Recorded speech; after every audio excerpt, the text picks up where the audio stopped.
Plusieurs personnes pensent que quand Dieu va t'appeler, il va t'appeler, tu vas devenir chrétien, tu vas devenir enfant de Dieu. Ta vie va commencer à marcher immédiatement. Et tu vas aller de gloire en gloire sans jamais avoir de difficultés. C'est faux. Quand Dieu t'appelle, la première chose qu'il va vouloir faire avec toi, si tu viens de Boycon, il va d'abord vouloir retirer Boycon dans toi. Parce que tant qu'il y a Boycon, tu ne peux jamais savoir comment tu vas adorer Dieu. C'est pour ça que quand il a appelé Abraham, il a dit à Abraham, quitte la maison de ton père, quitte ta parenté, quitte tes frères et sœurs et va dans le pays. Tant que tu ne quittes pas, l'adoration ne peut pas commencer. Et comment Dieu fait pour arracher les gens de Porto Nouveau, pour arracher les gens d'Alada, pour arracher les gens du Cameroun, pour les amener à la Nouvelle Jérusalem? Dieu ne va pas venir avec le couteau pour t'arracher.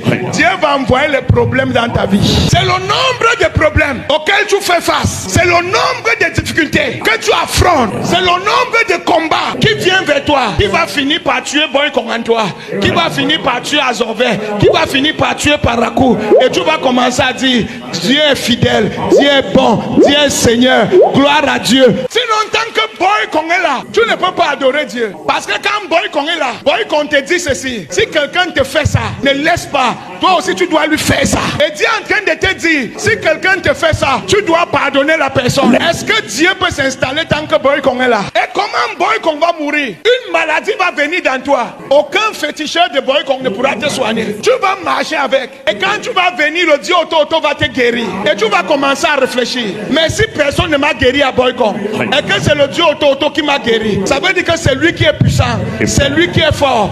Et tu vas ouvrir ton oreille. Et Dieu va dire, pardonne tes ennemis. Fais du bien à ceux qui te détestent. Et tu vas commencer à comprendre.